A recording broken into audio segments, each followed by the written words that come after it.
Good morning, class. I'm your assistant teacher. Today we will continue our geography chapter 2 inside our earth.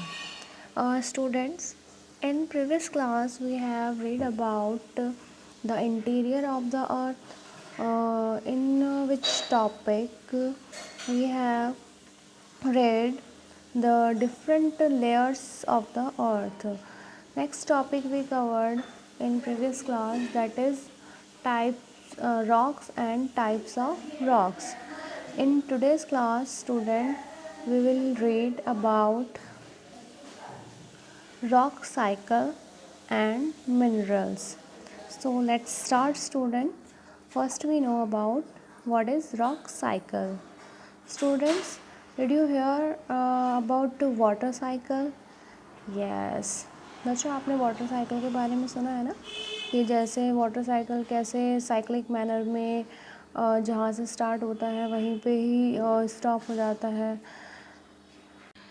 देखिए student, जैसे water cycle होता है आपका, जैसे आपका माउंटेन से पानी रिवर्स के थ्रू आता है, फिर वो इवापोरेट होकर आपका क्लाउड्स बन जाता है। ठीक है, फिर वही क्लाउड्स फिर बारिश करते हैं, फिर वो बारिश दोबारा से आपके माउंटेन्स में आ जाता है। तो इस तरह से वाटर का एक साइकिल चलता रहता है। ठीक है, तो ऐसे ही अब हम पढ़ेंगे रॉक साइकिल के बारे में। ओके, लुक हियर बच्चों, this is a picture of rock cycle. देखिए, पहले हम इस फिगर को समझेंगे, फिर इसका डिटेल के बारे में पढ़ेंगे। देखिए, हम यहाँ स्टार्टिंग में सबसे पहले एक वॉल्केनो देख पा रहे हैं जिसमें आपको मैग्मा दिखाई दे रहा है। मैग्मा मीन्स लावा। तो होता क्या है, देखिए जब ये मैग्मा वॉल्केनो से बाहर आकर ठंडा होता है, ठीक है, ठंडा होता है, कूल डाउन होता है, तो ये क्या होता है, एक सॉल्डिफाई वे में इग्नियस रॉक बन जाता है, उसका रूप ले लेता है, इग्नियस रॉक बन जाता है। ठीक है, फिर क्या होता है, ये जो इग्नियस रॉक है, ये जब इन पर कुछ प्रेशर पड़ता है तो ये क्या होता है, ब्रेक डाउन हो जाते हैं, यानी कि टूट जाते हैं। टूट कर ये क्या करते हैं, छोटे छोटे सेडिमेंट्स में बदल जाते हैं। ठीक है, अब जब यही सेडिमेंट्स लेयर बाय लेयर इकट्ठा होते रहते हैं, ठीक है, लेयर बाय लेयर इकट्ठा होते हैं, तो यही सेडिमेंट्री रॉक में बदल जाते हैं।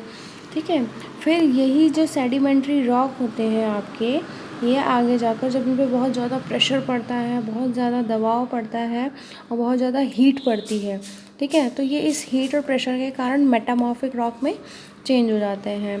फिर ये मेटामॉर्फिक रॉक आगे जाके आपकी फिर मैग्मा में कन्वर्ट हो जाती है।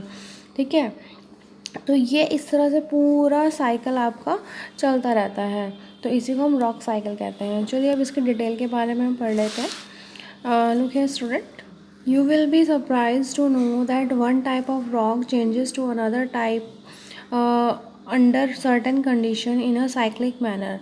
देखिए स्टूडेंट, आपको ये जानकर सरप्राइज होंगे कि जो एक टाइप की रॉक होती है वही अनदर टाइप की रॉक में कन्वर्ट हो जाती है सर्टेन कंडीशंस, बट कुछ कंडीशंस के अंदर।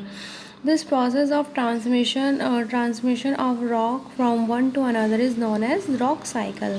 देखिए, ये जो प्रोसेस है आपका एक रॉक से दूसरे रॉक में चेंज होने का जो पूरा प्रोसेस है, इसी प्रोसेस को हम रॉक साइकिल कहते हैं। ठीक है, you have already learned when the molten magma cools it solidifies to become igneous rock।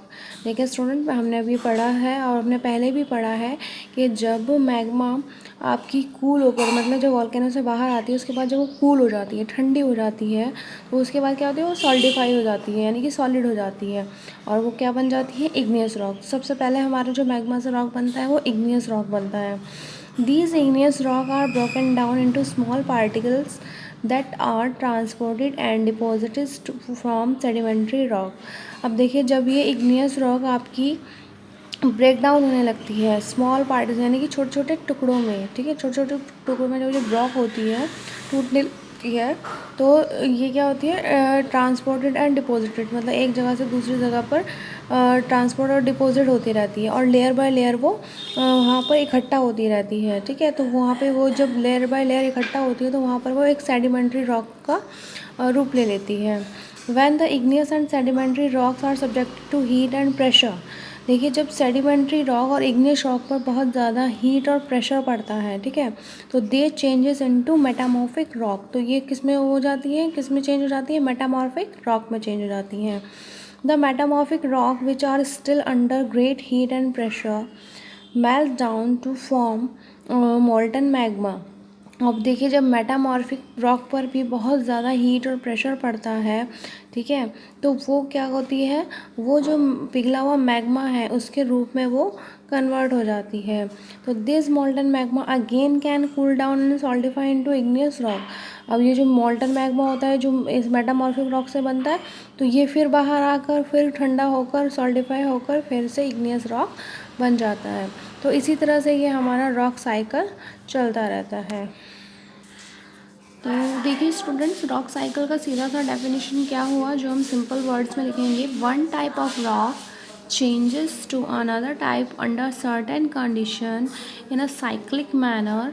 ठीक है, तो जब एक तरह की रॉक दूसरे तरह की रॉक में कुछ कंडीशंस के अंदर चेंज होती है साइक्लिक मैनर में, तो this process of transformation of the rock from one to another is known as rock cycle.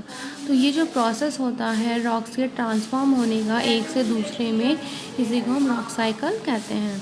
ठीक है, नेक्स्ट स्टूडेंट्स हम पढ़ेंगे मिनरल्स।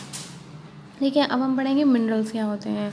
देखिए minerals are naturally occurring substance which have certain physical properties and definite chemical composition, example coal, natural gas and petroleum. अब देखिए minerals क्या होते हैं।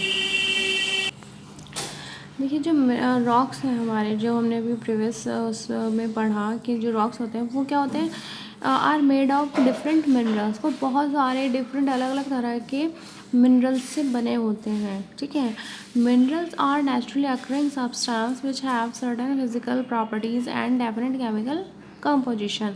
तो मिनरल्स जो होता है, एक तो वो नेचुरल अकरिंग सब्सटेंस है, यानी कि नेचुरली हमें मिल रहा है, नेचर से मिल रहा है। ठीक है, और उसमें क्या होता है, कुछ फिजिकल प्रॉपर्टीज़ होती हैं और कुछ केमिकल का कंपोजिशन होता है।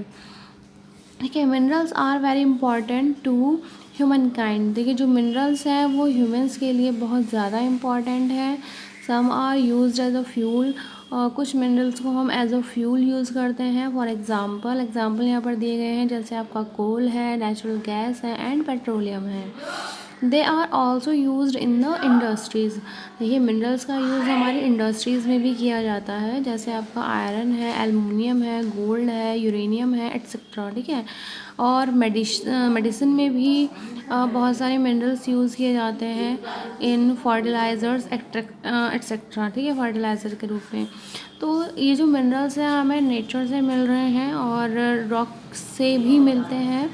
तो और इन जो मिनरल्स का यूज़ है वो ह्यूमन्स के लिए बहुत ज़्यादा इम्पॉर्टेंट है। इसी के साथ स्टूडेंट हमारा ये चैप्टर यहाँ पर फिनिश होता है। होप सो आपको अच्छे से समझ में आया होगा। Thank you so much.